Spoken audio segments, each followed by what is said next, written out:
पहला प्रश्न। बड़ी जहमतें उठाई तेरी बंदगी के पीछे, मेरी हर खुशी मिटी है तेरी हर खुशी के पीछे, मैं कहां कहां न भटका तेरी बंदगी के पीछे। अब आगे मैं क्या करूं यह बताने की अनुकंपा करें। करने में भटकन है, फिर पूछते हो आगे क्या करूं, तो मतलब हुआ अभी भटकने से मन भरा नहीं। करना ही भटकाव है, साक्षी बनो, करता ना रहो। तो फिर मेरे पास आके भी कहीं पहुंचे नहीं, फिर भटकोगे। किया कि भटके, कर्म में भटकन है, कर्ता होने में भटकन है। लेकिन मन बिना किए नहीं मानता, वो कहता आप कुछ बताएं क्या करें। ना करो तो सब हो जाए, करने की जिद किए बैठे हो, कर कर के हारे नहीं, कर कर के क्या कर लिया है। इतना तो किया, जन्मों जन्मों किया, परिणाम क्या है। लेकिन मन यही कहे चला जाता है कि शायद अभी तक ठीक से नहीं किया, अब ठीक से कर लें तो सब हो जाए। मन वहीं धोखा देता है। मैंने सुना जूतों की एक दुकान पर एक ग्राहक ने जूते की जोड़ी पसंद करके कीमत पूछी, तो मुल्ला नसरुद्दीन जो वहां सेल्समैन का काम करता है उसने दाम बतलाए 40 रुपया। ग्राहक ने कहा मेरे पास 10 रुपए कम है, बाद में दे जाऊंगा। तो नसरुद्दीन ने कहा मालिक से कह दें, वे मान लें तो ठीक है। ग्राहक ने मालिक के पास जाकर निवेदन किया। मालिक ना कहने जा ही रहा था कि नसरुद्दीन ने जोड़े की जूती डब्बे में बांधकर ग्राहक को देते हुए कहा मालिक से, दे दीजिए साहब, ये 10 रुपया दे जाएंगे, भरोसा रखिए। जब ग्राहक जूता लेके चला गया और मालिक ने पूछा क्या तुम उसे जानते हो नसरुद्दीन? नसरुद्दीन ने कहा जानता तो नहीं, पहले कभी देखा भी नहीं, इस गांव में भी रहता है, इसका भी कुछ पक्का नहीं, लेकिन इतना जानता हूं कि वो वापस आएगा, 10 रुपए लेके जरूर वापस आएगा, आप घबराएं मत, क्योंकि मैंने दोनों जूते एक ही पैर के बांध दिए।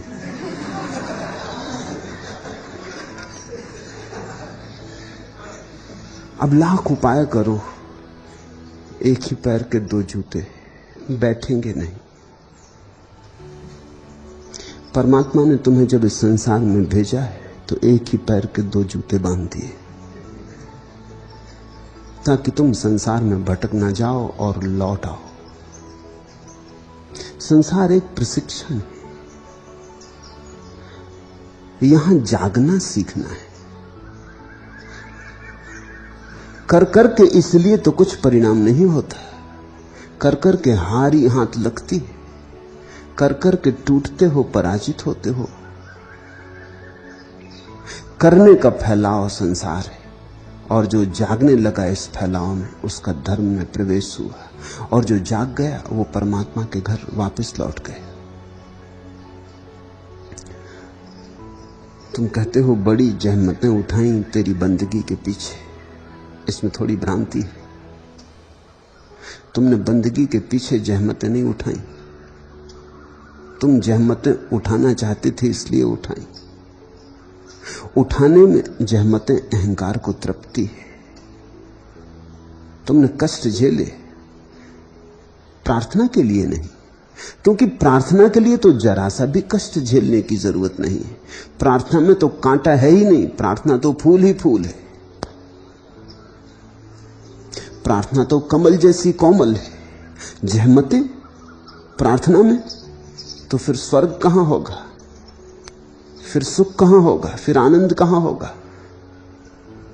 नहीं, ये बंदगी के कष्ट नहीं है जो तुमने झेले। तुमने बंदगी के नाम से झेले हो ये हो सकता है, लेकिन ये कष्ट अहंकार के ही है। तुमने परमात्मा को खोजने में तकलीफ पाई, ऐसा तो हो ही नहीं सकता। परमात्मा को खोजने में कोई कैसे तकलीफ पाएगा? तुम खोजने में तकलीफ पाए। कोई धन खोजने में पा रहा है, कोई पद खोजने में पा रहा है, तुमने परमात्मा खोजने में पाई।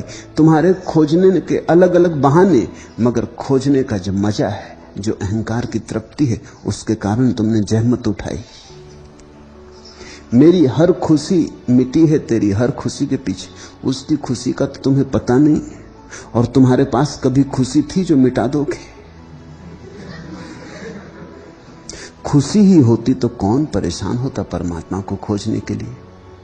तुमने सुखी आदमी को परमात्मा की याद भी करते देखा? मैं गवाह हूं, मैं कभी याद नहीं करता। याद किस लिए करनी?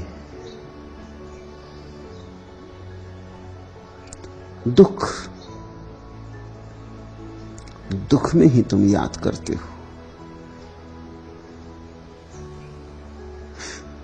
खुशी तो थी नहीं, कविताएं बना के अपने आप को धोखा मत दो।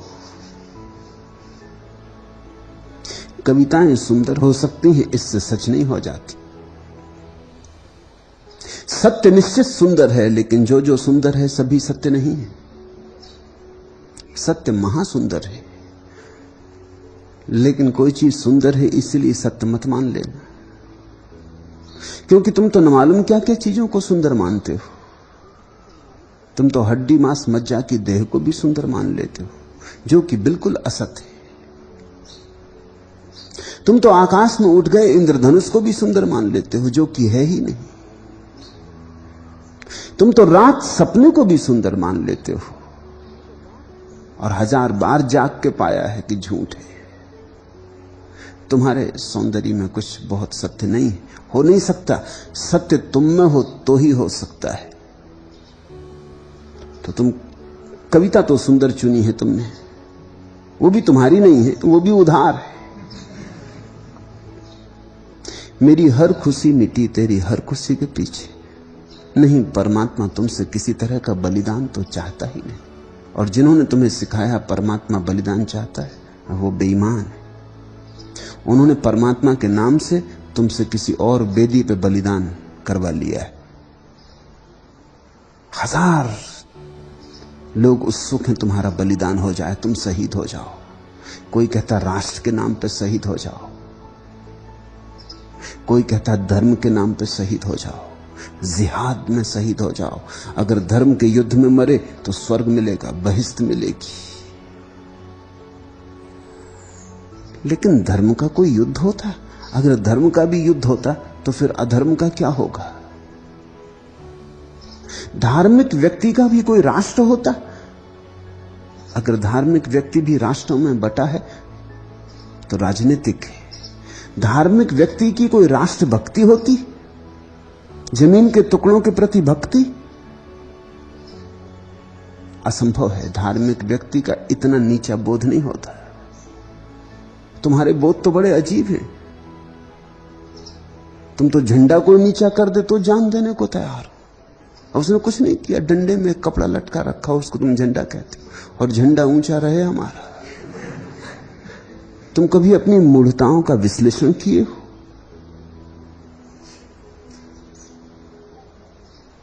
और इन पे तुम कुर्बान होने को तैयार हो, मरने को तैयार हो।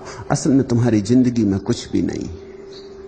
तुम्हारी जिंदगी बिल्कुल खाली है। तुम चले चलाए कारतूस हो, कहीं भी लगा दो, चलो इसी में थोड़ा हो जाए।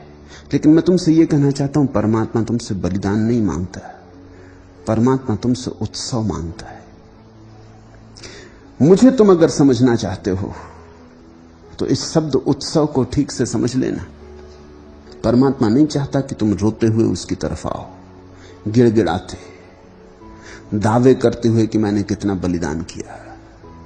परमात्मा चाहता है कि तुम नाचते हुए आओ, गीत गाते, सुगंधित, संगीतपूर्ण, भरे पूरे। तुम्हारा उत्सव ही उस तक पहुंचता है। उत्सव के क्षण में ही तुम उसके पास होते हो। तो ये तो तुम बातें छोड़ दो कि तुमने अपनी खुशियां लुटा दी। खुशियां थी कहां? होती तो तुम लुटा देते। खुशियां तो कभी थी नहीं, दुख ही दुख था। उसी दुख के कारण तो तुम खोजने निकले। लेकिन आदमी अपने को भी धोखा देने की कोशिश करता है।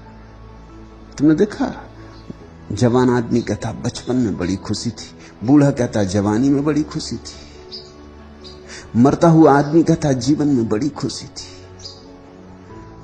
ऐसा लगता है कि जहां तुम होते हो वहां तो खुशी नहीं होती, जहां से तुम निकल गए वहां खुशी होती। बच्चों से पूछो,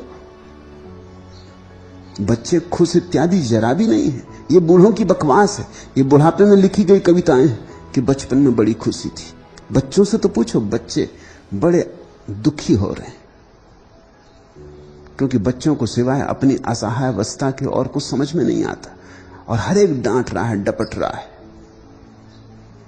इधर बाप है, इधर मां है, इधर बड़ा भाई है, उधर स्कूल में शिक्षक है, और सब तरह के डांटने डपटने वाले। और बच्चे को लगता है किसी तरह बड़ा हो जाऊं बस, तो इन सबको मजा चखा दूं। एक छोटा बच्चा स्कूल में शिक्षक उससे कह रहा था, शिक्षक ने उसे मारा, वो बच्चा रो रहा था, तो शिक्षक ने कहा रो मत, समझो मैं तुम्हें प्रेम करता हूं, इसीलिए तुम्हें मारता हूं, ताकि तुम सुधरो, तुम्हारे जीवन में कुछ हो जाए, कुछ आ जाए। बच्चे ने कहा प्रेम तो मैं भी आपको बहुत करता हूं, लेकिन प्रमाण नहीं दे सकता। प्रमाण बाद में देना पड़ता, उस बच्चा कैसे प्रमाण दे अभी। छोटे बच्चे को पूछो, छोटा बच्चा खुश नहीं है। हर बच्चा जल्दी से बड़ा हो जाना चाहता है, इसलिए तो कभी बाप के पास भी कुर्सी पर खड़ा हो जाता और कहता देखो मैं तुमसे बड़ा हूं। हर बच्चा चाहता है बताना कि मैं तुमसे बड़ा हूं, रस लेना चाहता है इसमें कि मैं भी बड़ा हूं, मैं छोटा नहीं हूं। छोटे में निश्चित ही दुख है। कहां का सुख बता रहे हो तुम बच्चे को? हर चीज पे निर्भर रहना पड़ता है। मिठाई मांगनी तो मांगनी, आइसक्रीम चाहिए तो मांगनी, और मांगे आइसक्रीम मिलती कहां? 1000 उपदेश मिलते कि दांत खराब हो जाएंगे, कि पेट खराब हो जाए। और बच्चों की कभी समझ में नहीं आता कि भगवान भी खूब है। बेस्वाद साग भाजी में सब विटामिन रख दिए और आइसक्रीम में कुछ नहीं।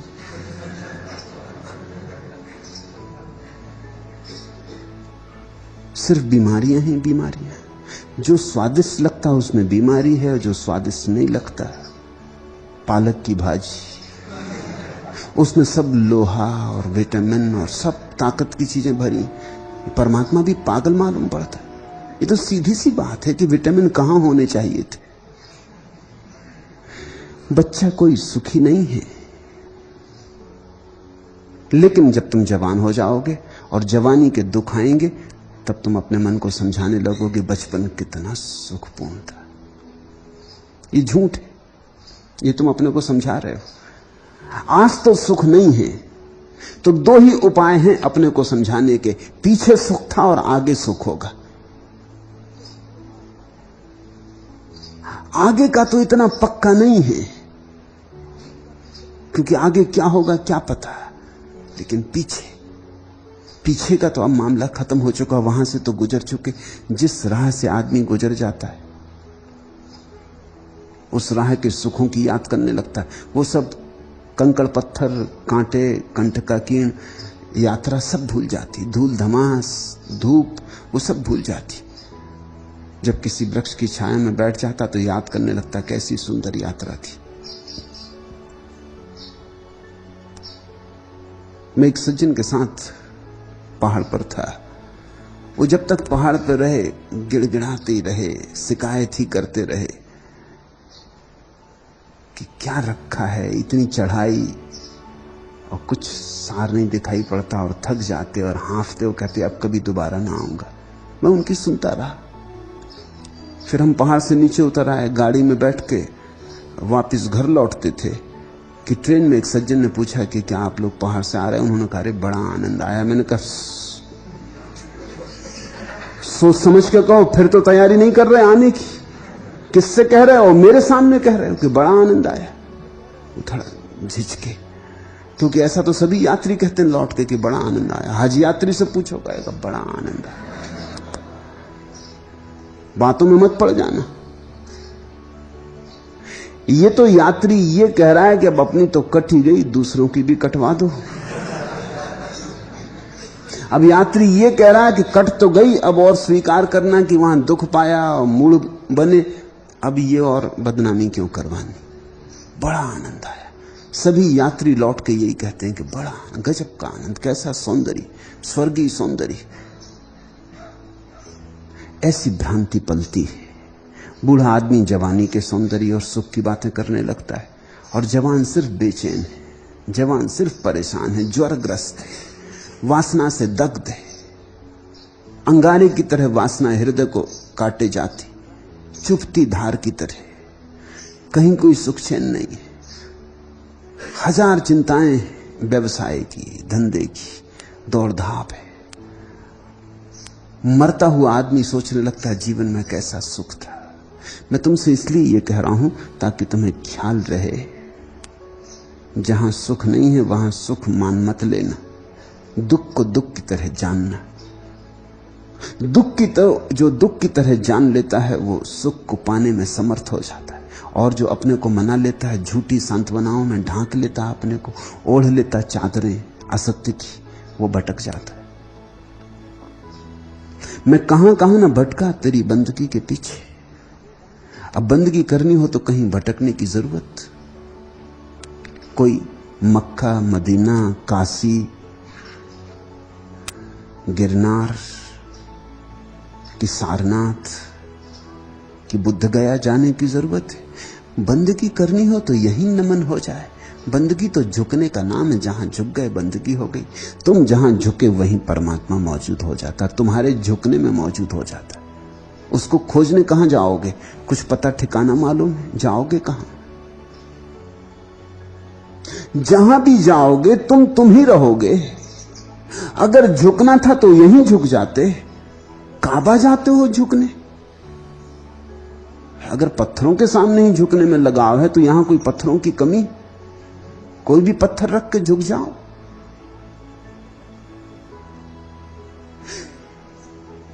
काशी जाते हो, काशी में जो रह रहे हैं तुम समझते हो उनको बंदगी उपलब्ध हो गई। कबीर तो मरते दम तक काशी में थे।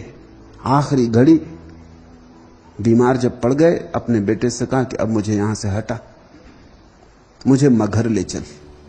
अब मगहर कहावत है काशी में, काशी के लोगों ने गढ़ी होगी कि मगहर में जो मरता वो नरक जाता या गधा होता, और काशी में जो मरता, काशी करवट, वो तो सीधा स्वर्ग जाता। कबीर उठ के खड़े हो गए अपने बिस्तर से और कहा कि मुझे मगहर ले चल। लड़के ने कहा आप बुढ़ापे में आपका दिमाग खराब हो रहा, मगहर से तो लोग मरने काशी आते, मगहर में तो मरे तो गधे हो जाते। तो कबीर ने कहा वो गधा हो जाना मुझे पसंद है, लेकिन काशी का ऋण नहीं लूंगा, ये एहसान नहीं लूंगा। अगर अपने कारण स्वर्ग पहुंचता हूं तो ठीक है, काशी के कारण स्वर्ग गया ये भी कोई बात हुई? किस मुंह से भगवान के सामने खड़ा होऊंगा? वो कहेंगे काशी में मरे कबीर इसलिए स्वर्ग आ गए, मगहर में मरते तो गधा होते। मैं तो मगहर में ही मरूंगा। अगर मगहर में मर के स्वर्ग पहुंचूं तो शान से प्रवेश तो होगा। ये कह तो सकूंगा अपने कारण आया, काशी के कारण नहीं आया। तुम कहां खोजते फिर रहे हो? तुम कारण खोज रहे हो कि किसी बहाने, किसी पीछे के दरवाजे से परमात्मा मिल जाए। मैं तुमसे यह कहता हूं तीर्थ यात्रा पर तुम इसलिए जाते हो कि तुम झुकना नहीं चाहते, तुम बंदगी करना नहीं चाहते। तुम्हें बड़ी उल्टी बात लगेगी क्योंकि तुम तो सोचते हो बंदगी के लिए तीर्थ यात्रा कर रहे हो। बंदगी के लिए कहीं जाने की भी जरूरत है? तुम जहां हो वहीं झुक जाओ। तुम्हें अब तक समझाया गया है कि वहां जाओ जहां परमात्मा है, वहां झुकोगे तो मोक्ष मिलेगा। मैं तुमसे कहता हूं तुम जहां झुक जाओ वहां परमात्मा के चरण मौजूद हो जाते। तुम्हारे झुकने में ही वही कला है, तुम्हारे झुकने में ही परमात्मा के चरण मौजूद हो जाते। तुम झुके नहीं कि परमात्मा मौजूद नहीं हुआ, तुम झुके नहीं कि परमात्मा तुम्हारे भीतर उंडला नहीं। तुम भटकते रहे अपने कारण। नहीं, इसको परमात्मा के कारण मत कहो। परमात्मा के कारण कोई कभी भटका है? और अब तुम फिर पूछते हो कि अब आगे मैं क्या करूं, यह बताने की अनुकंपा करें। अनुकंपा? मैं तुम्हारा दुश्मन नहीं हूं कि अब तुम्हें और कुछ बताऊं कि अब तुम ये करो। मैं तुमसे कहूंगा बहुत हो गया करना, अब ना करने में विराजो, अब ना करने के सिंहासन पर बैठो, अब साक्षी बनो, अब देखो, करता नहीं दृष्टा। अब तो सिर्फ बैठो, जो परमात्मा दिखाए देखो, जो कराए कर लो, लेकिन करता मत बनो। भूख लगाए तो भोजन खोज लो, प्यास लगाए तो सरोवर की तलाश कर लो, नींद लगाए तो सो जाओ, नींद तोड़ दे तो उठाओ, मगर साक्षी रहो। सारा कर्तापन उसी पे छोड़ दो। अष्टावक्र का सार सूत्र यही है कि तुम देखने में तल्लीन हो जाओ, दृष्टा हो जाओ। भूख लगे तो देखो, ऐसा मत कहो मुझे भूख लगी, कहो परमात्मा को भूख लगी, उसी को लगती। नींद लगे तो कहो उसको नींद आने लगी, वो मेरे भीतर झपकने लगा, अब सो जाना चाहिए, मैं बाधा ना दूं। प्यास लगे पानी पी लो, जब तृप्ति हो तो पूछ लो उससे कि तृप्त हुए ना? तुम्हारा कंठ अब जल तो नहीं रहा प्यास से, मगर तुम देखने वाले ही रहो। बस इतना सध जाए तो सब सध गया। एक साधे सब सधे। तुम हजार हजार काम करते रहो, कुछ भी ना होगा। तुम एक छोटी सी बात साथ लो, साक्षी हो जाओ। मैंने सुना एक डॉक्टर के क्लिनिक में कंपाउंडर एक छोटे से बच्चे के पैर में पट्टी बांध रहा था, पर बच्चा उछलता कूदता था, शोरगुल मचाता था, चीखता चिल्लाता था। अंततः डॉक्टर ने गुस्से में आके कहा, हटो मैं बांधता हूं। और उस लड़के से कहा, सीधे खड़े रहना बच्चू, वरना इंजेक्शन लगा दूंगा। बीच में बच्चे ने कुछ कहना भी चाहा तो डॉक्टर ने फिर कहा कि अगर जरा बोले तो इंजेक्शन लगा दूंगा बच्चू, शांत खड़े रहो। अब ऐसी हालत थी तो बच्चा बिल्कुल योगासन साधे खड़ा रहा। ड्रेसिंग हो जाने के बाद डॉक्टर ने पूछा, बोलो बीच में क्या कह रहे थे? उसने कहा, यही कह रहा था डॉक्टर साहब कि चोट दाएं पैर में है और आपने पट्टी बाएं पैर में बांध दी।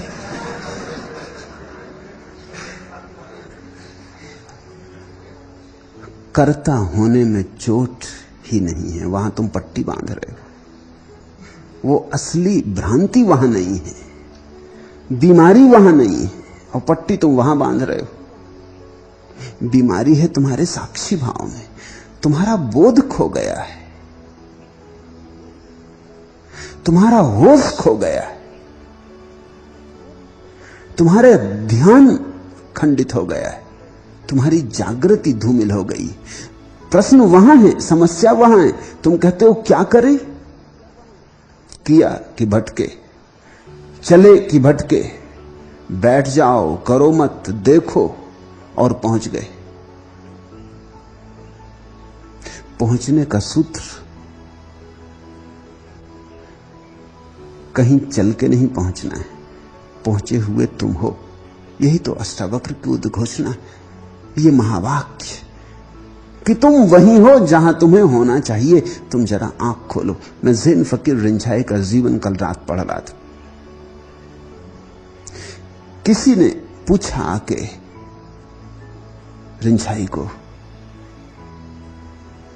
कि आप तो ज्ञान को उपलब्ध हो गए, आप मुझे समझाएं कैसे उपलब्ध हुए और मैं क्या करूं? तो रिंझाई ने कहा, करूं? तुम शांत होकर मुझे देखो मैं क्या करता हूं। और रिंझाई ने झट से आंख बंद कर ली। थोड़ी देर आंख बंद किए बैठा रहा, फिर आंख खोली और उस आदमी से कहा, समझे? वो आदमी कहा, क्या खाक समझे? तुमने जब आंख बंद कर ली, आंख खोल ली, इसमें कुछ समझना? उन्होंने कहा, तो फिर तुम ना समझ पाओगे, बस बात इतनी, आंख खोलने और बंद करने की, इससे ज्यादा करने को कुछ भी नहीं। पहले मैं बंद आंख किए था, अब मैंने आंख खोल ली, इतना ही फर्क पड़ा है। जो मैं पहले था वही मैं अब हूं। पहले सोया सोया था, अब जागा जागा हूं। पहले होश का दिया ना जलता था, अब होश का दिया जलता है। घर वही है, सब कुछ वही है, सिर्फ एक दिया भीतर जल गया है। कुछ भी बदलता नहीं बुद्ध पुरुष ने। तुम्हारे जैसे ही हैं बुद्ध पुरुष। जरा सा भेद है, बड़ा छोटा सा भेद है। तुम आंख बंद किए बैठे, उन्होंने आंख खोल ली। बस पलक का भेद है।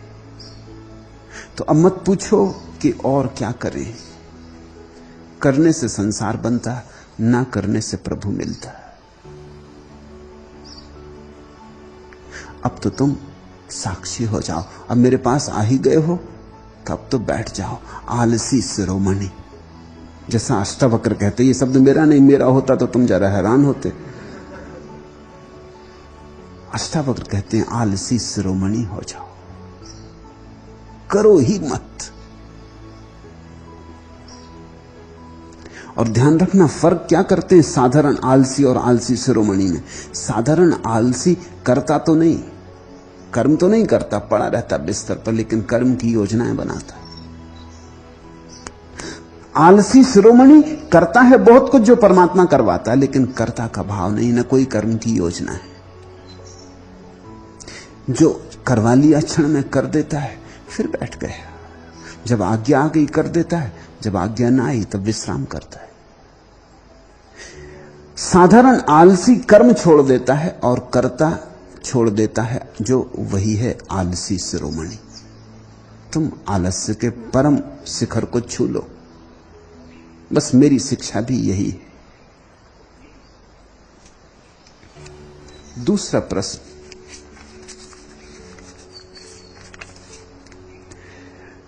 ऐसा लगता है कि मेरा सब कुछ झूठ है। हर एक बात, हर एक विचार, हर एक भाव, प्रेम, प्रार्थना और हंसना और रोना भी, मैं जीता जागता झूठ हूं। ऐसे में अब क्या हो भगवान? अब खुद पर भरोसा नहीं आता।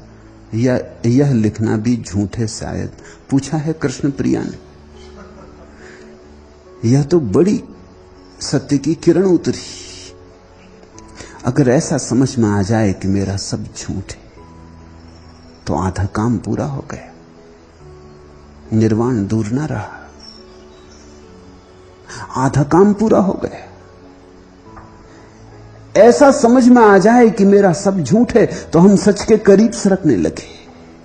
क्योंकि सच के करीब सरकते हैं तभी यह समझ में आता है कि मेरा सब झूठ है। झूठे आदमी को थोड़ी समझ में आता है कि मेरा सब झूठ है। झूठा आदमी तो सब तरह के प्रमाण जुटाता है कि मैं और झूठा, सारी दुनिया होगी झूठ, मैं सच्चा हूं। झूठा आदमी दूसरों को ही नहीं समझाता, अपने को भी समझाता है कि मैं सच्चा हूं। असल में झूठा आदमी दूसरे को इसीलिए समझाता है कि दूसरा समझ ले तो मुझे भी समझ में आ जाए कि मैं सच्चा हूं। दूसरों की आंखों में झांकता रहता है। अगर सब लोग मुझे सच्चा मानते हैं तो मैं सच्चा होऊंगा ही। अगर मेरी हंसी झूठ होती तो दूसरे लोग मेरे साथ कैसे हंसते। अगर मेरा रोना झूठ होता तो दूसरों की आंखें गीली कैसे होती। नहीं, मैं सच होऊंगा ही। देखो दूसरों में परिणाम दिखाई पड़ रहा है। झूठा आदमी सारे उपाय करता है इस बात के, ताकि उसे खुद भरोसा आ जाए कि मैं सच हूं। कृष्ण प्रिया को अगर समझ में आने लगा कि मेरा सब कुछ झूठ है, तो बड़ी शुभ घड़ी करीब आ गई। हर एक बात, हर एक विचार, हर एक भाव, प्रेम, प्रार्थना, हंसना, रोना भी, इस बात को भी ख्याल में लेना कि जब झूठ होता है तो सभी झूठ होता है, और जब सच होता है तो सभी सच होता है। मिश्रण नहीं होता। वो भी भ्रांति है झूठे आदमी की। झूठा आदमी कहता माना कि कुछ बातें मुझ में झूठ है, लेकिन बाकी तो सच। ऐसा होता नहीं, या तो झूठ या सच। ऐसा बीच बीच में नहीं होता कि कुछ झूठ और कुछ सच। ये धोखा है। सच और झूठ साथ रह नहीं सकते। ये तो ऐसा हुआ कि आधे कमरे में अंधेरा और आधे कमरे में प्रकाश। ये होता नहीं। अगर रोशनी है तो पूरे कमरे में हो जाएगी, अगर अंधेरा है तो पूरे कमरे में रहेगा। तुम ऐसा थोड़ी कह सकते हो कि बीच में एक रेखा खींच दी, लक्ष्मण रेखा खींच दी कि इसके पार मत होना अंधेरे, तू उसी तरफ रहना, इधर रोशनी जल रही। रोशनी होती तो कमरा पूरा रोशनी से भर जाता, और अंधेरा होता तो पूरा भर जाता। तुम जब झूठे होते हो तो पूरे ही झूठ होते हो। जब भी कोई आदमी मुझसे आके कहता है कुछ कुछ शांत हूं, तो मैं कहता हूं ऐसी बातें मत करो। कुछ कुछ शांत सुना नहीं कभी। अशांत लोग देखे हैं, शांत लोग भी देखे, लेकिन कुछ कुछ शांत, ये तुम क्या बात कर रहे हो? ये तो ऐसा हुआ कि पानी हमने गर्म किया और 50 डिग्री पर कुछ कुछ पानी भाप होने लगा और कुछ कुछ पानी पानी रहा। ऐसा नहीं होता। 100 डिग्री पर जब भाप बनना शुरू होता है, 100 डिग्री पर। ऐसा नहीं कि 50 डिग्री पे थोड़ा बना, फिर 60 डिग्री पे थोड़ा बना, फिर 70 डिग्री पे थोड़ा बना। ऐसा नहीं होता है। छलांग है, विकास नहीं है, सीढ़ियां नहीं है, रूपांतरण है, क्रांति है। जिस दिन यह समझ में आ जाए कि मैं बिल्कुल अंधेरा, बिल्कुल असत्य, शुभ घड़ी करीब आई, ये साधक की तैयारी है। इससे घबराना मत। इससे घबराहट होती स्वभावता, क्योंकि ये बात मानने का मन नहीं होता कि सब झूठ, मेरा हंसना भी, रोना भी, मेरा कुछ भी सच नहीं, मेरा प्रेम, मेरी प्रार्थना। ये प्रश्न लिखा है और ये भी भरोसा नहीं आता कि ये भी सच है, ये भी झूठ है। ऐसा जब होता है तो स्वभावता बड़ी बेचैनी पैदा होती। उस बेचैनी से बचने के लिए आदमी किसी झूठ को सच बनाने में लग जाता, तो सहारा बन जाता है। नहीं, तुम बनाना ही मत। कृष्ण प्रिया को मेरा संदेश, झूठ है सब, ऐसा जानकर इस पीड़ा को झेलना। इसमें जल्दबाजी मत करना, लीपापोती मत करना, किसी झूठ को रंग रोगन करके सच जैसा मत बना लेना। सब झूठ है तो सब झूठ है। सब झूठ का अर्थ हुआ कि पूरा व्यक्तित्व व्यर्थ है। अगर इस व्यर्थता के बोध को थोड़ा संभाले रखा तो व्यर्थ गिर जाएगा, क्योंकि व्यर्थ तुम्हारे बिना सहारे के नहीं जी सकता। झूठ तुम्हारे बिना सहारे के नहीं जी सकता। झूठ के पास अपने पैर नहीं हैं, तुम्हारे पैर चाहिए। इसलिए तो झूठ सच होने का दावा करता है। जब सच होने का दावा करता है तभी चल पाता है, झूठ की तरह कहीं चलता। अगर तुम किसी से कहो कि ये जो मैं कह रहा हूं झूठ है, आप मान लो, तो वो कहेगा तुम पागल हो गए। तुम खुद ही कह रहे हो कि झूठ हो, तो मैं कैसे मान लूं? तो झूठे आदमी को सिद्ध करना पड़ता है कि ये सच है, ये झूठ नहीं। क्योंकि लोग सच को मानते हैं, झूठ को नहीं मानते। सच को मानते हैं इस कारण अगर झूठ भी सच जैसा दावा किया जाए तो मान लिया जाता है, मगर चलता सच है। तुमने देखा खोटे सिक्के चलते हैं, लेकिन चलते हैं असली सिक्के के नाम से। खोटा सिक्का खोटा मालूम पड़ जाए फिर नहीं चलता, फिर उसी क्षण अटक गया। जहां खोटा सिद्ध हुआ वहीं अटका। जब तक सच्चा मालूम पड़ता था चलता था। खोटे सिक्के के पास अपनी कोई गति नहीं है, गति सच्चे से उधार मिली। अब थोड़ा सोचो, झूठ तक चल जाता है सच्चे से थोड़ी सी आभा उधार लेके, तो सच की तो क्या गति होगी। जब सच पूरा पूरा सच होता है तो तुम्हारे जीवन में गत्यात्मकता होती, तुम जीवंत होते हो, तुम्हारे जीवन में लपटें होती, रोशनी होती, तुम्हारे जीवन में प्राण होते हैं, परमात्मा होता है। झूठ तो उधार है, उसमें जो थोड़ी बहुत चमक दिखाई पड़ती है वो भी किसी और की, किसी सच से ले ली। तो जब तुम्हें समझ में आ जाए कि मेरा सब झूठ है, अर्थात मैं झूठ हूं, क्योंकि मैं तुम्हारे सबका ही जोड़ है। ये जितनी बातें कृष्ण प्रिया ने लिखी, इन सबका जोड़ ही अहंकार है। सब झूठों के जोड़ का नाम है अहंकार। अगर ऐसा दिखाई पड़ गया तो अहंकार बिखर जाएगा। ताश के पत्ते जैसे मकान बनाया हो, महल बनाया हो, ताश के पत्तों का हवा का झोंका लगे और गिर जाए। कागज की नाव चलाई हो, जरा सा झोंका लगे, उलट जाए, डूब जाए। ये झूठ का घर अहंकार है, ये गिर जाएगा। अगर मेरा रोना झूठ है तो मेरा मैं का एक हिस्सा गिर गया।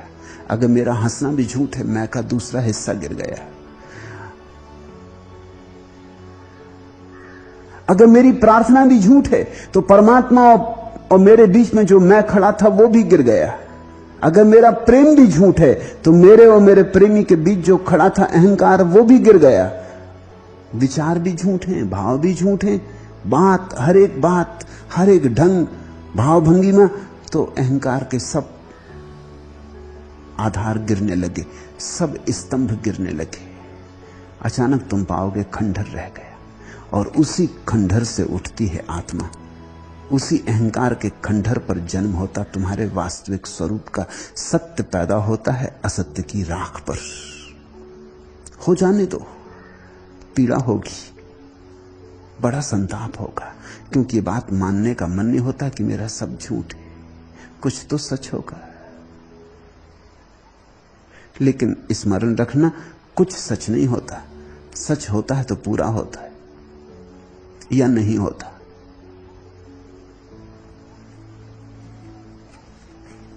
हम झूठ के सहारे जी रहे हैं क्योंकि सच का हमें पता नहीं, और बिना किसी सहारे के जीना संभव नहीं।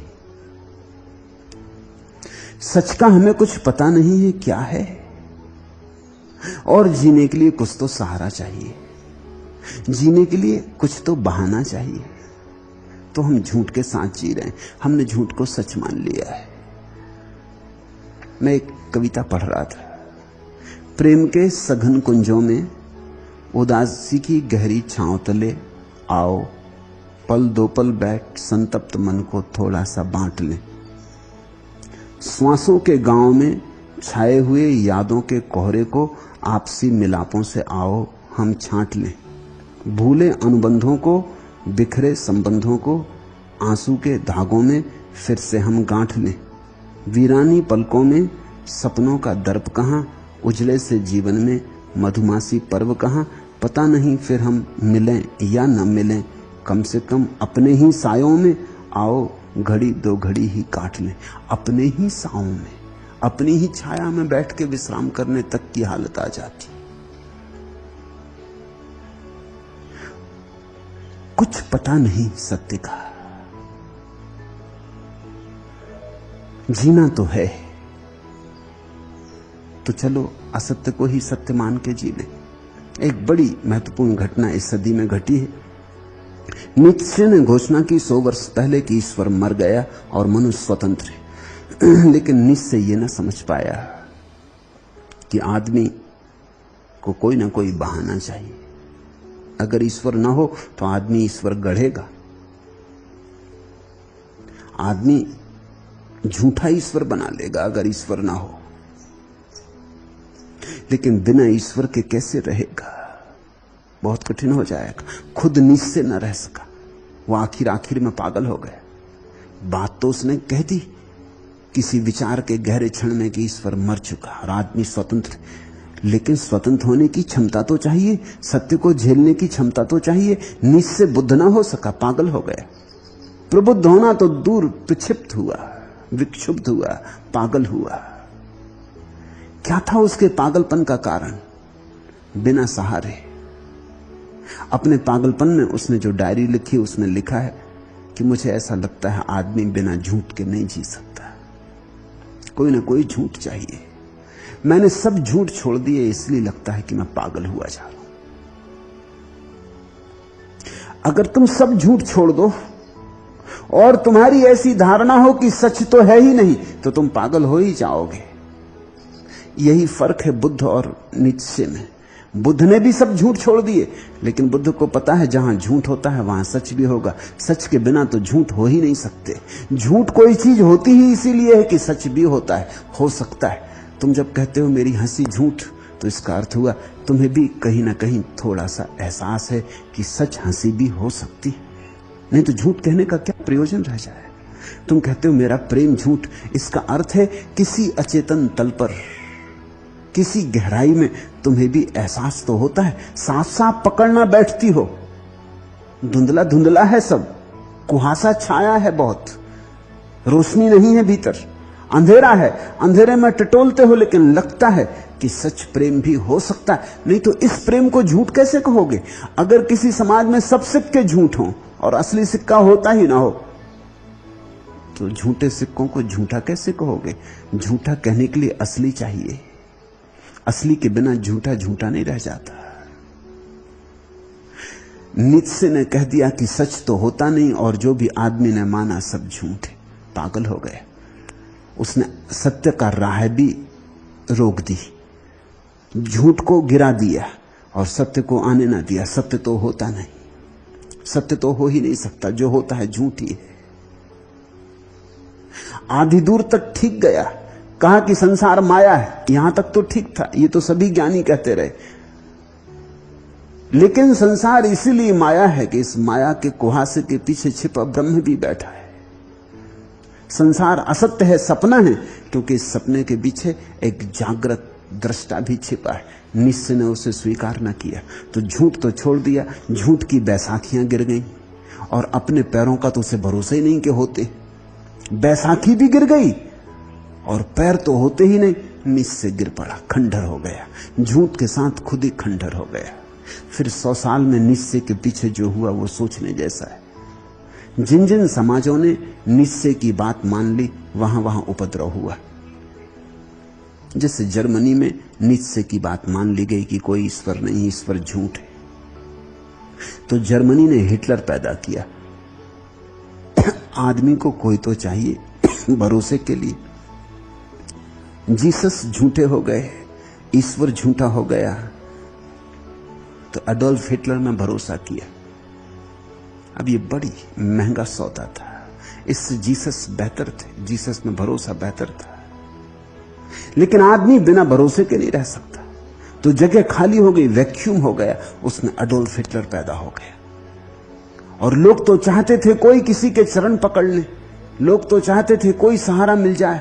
एडोल्फ हिटलर उनका मसीहा हो गया, वो उन्हें गहन विध्वंस में ले गया।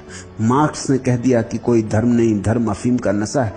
रूस में मार्क्स की बात मानी गई, जो परिणाम हुआ वो ये कि राज्य, स्टेट ईश्वर हो गई, राज्य सब कुछ हो गया। अब सब नमन कर रहे हैं राज्य के सामने। स्टालिन बैठ गया सिंहासन पर, ईश्वर तो हटा, ईश्वर की जगह स्टालिन आ गया। इससे तो ईश्वर बेहतर था। कम से कम धारणा में कुछ सौंदर्य तो था, कुछ लालित्य तो था, कम से कम धारणा में कुछ ऊंचाई तो थी, कुछ खुला आकाश तो था, कहीं जाने की संभावना तो थी, विकास का उपाय तो था। स्टालिन। मगर आदमी खाली नहीं रह सकता, आदमी को कुछ चाहिए। प्रिया से मैं कहना चाहता हूं, इस घड़ी में तुझे लगेगा कि कुछ सहारा पकड़ लो, कुछ भी सच मान लो, जल्दी मत करना। सच है, तुम झूठ को गिर जाने दो और प्रतीक्षा करो, सच उतरेगा। सच नहीं है ऐसा नहीं, सच है, सच ही है और सब तरफ मौजूद है। तुम जरा झूठ को हट जाने दो और तुम्हारे भीतर जो खाली रिक्त आकाश बनेगा, उसी में चारों तरफ से दौड़ पड़ेंगी धाराएं सच की। तुम आपूरित हो सकोगी, तुम भरोगी, लेकिन कुछ देर खाली रहने की हिम्मत, इस खाली रहने की हिम्मत का नाम ही ध्यान है। इस शून्य रहने की हिम्मत का नाम ही ध्यान है। ध्यान का अर्थ है असत्य को गिरा दिया, सत्य की प्रतीक्षा करते। ध्यान का अर्थ है विचार छोड़ दिए, निर्विचार की प्रतीक्षा करते। ध्यान का अर्थ है अहंकार को हटा दिया, अब उस निर्विकार निरंजन की राह देखते। द्वार खोल दिया है, अब जब मेहमान आएगा स्वागत की तैयारी है।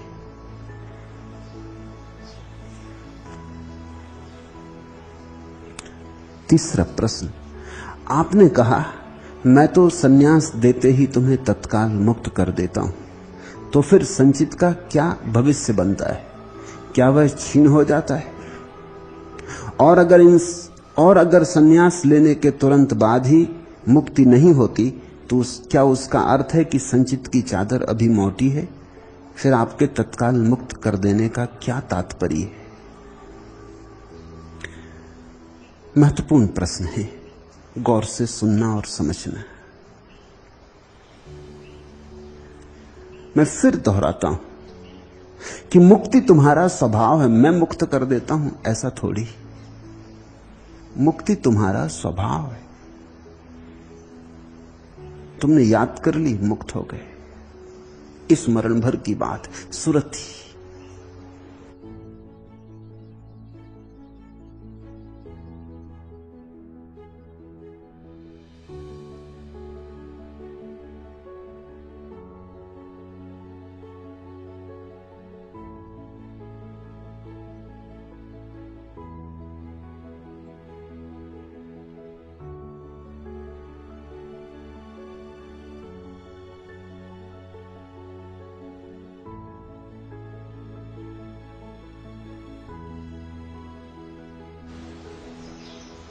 याददाश्त लौटानी। मैं तुम्हें याददाश्त दिला सकता हूं, मुक्त कैसे कर सकता हूं? तुम पर जंजीरें ही नहीं हैं।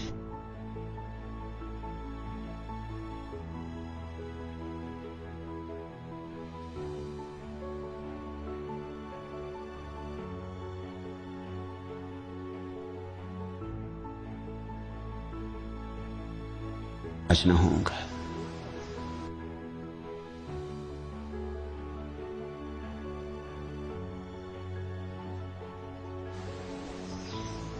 याददाश्त लौटानी।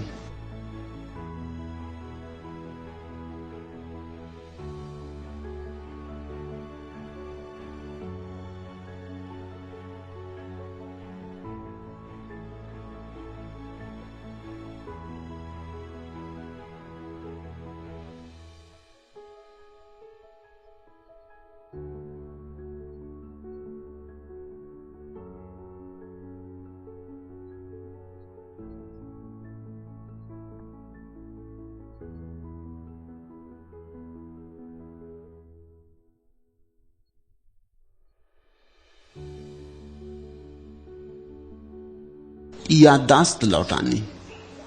मैं तुम्हें याददाश्त दिला सकता हूं, मुक्त कैसे कर सकता हूं?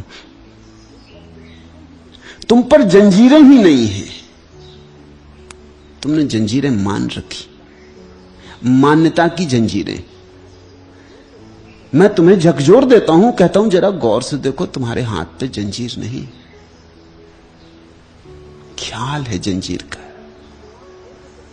तुमने आंख खोल के कभी गौर से देखा ही नहीं कि हाथ पर जंजीर नहीं है, पैर में बेड़ियां नहीं है। तुम मुक्त हो। मुक्त होना तुम्हारा स्वभाव है, तुम्हारी संपदा है। इसलिए मैं कहता हूं कि मैं तो सन्यास देते ही तुम्हें तत्काल मुक्त कर देता हूं। सन्यास का मतलब, तुमने मुझे मौका दिया कि आप मुझे झकझोरेंगे तो मैं नाराज ना होऊंगा, इतना ही मतलब। सन्यास का इतना ही मतलब कि मैं राजी हूं, अगर आप मुझे जगाएंगे तो नाराज ना होऊंगा। सन्यास का मतलब कि मैं उपलब्ध हूं, अगर आप कुछ चोट करना चाहें मेरे ऊपर, मेरे हृदय पर कुछ आघात करना चाहें, तो मैं आपको दुश्मन न लेखूंगा। बस इतना ही मतलब सन्यास का। और जब मैं कहता हूं मैं तुम्हें सन्यास देते ही मुक्त कर देता हूं, तो मेरा अर्थ यह है कि मुक्ति कोई वस्तु नहीं कि अर्जित करनी हो, कि जिसका अभ्यास करना हो।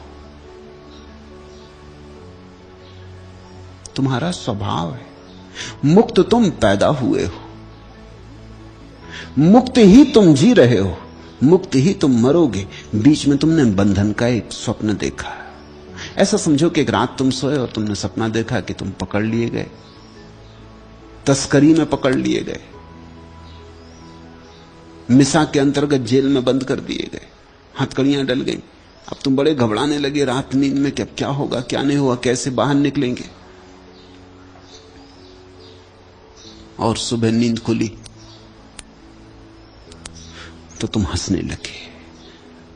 क्या तुम सुबह यह कहोगे कि रात जब तुम जेल खाने में पड़े थे, हथकड़ियां लग गई थी, तब तुम सच में ही जेल खाने में पड़ गए थे?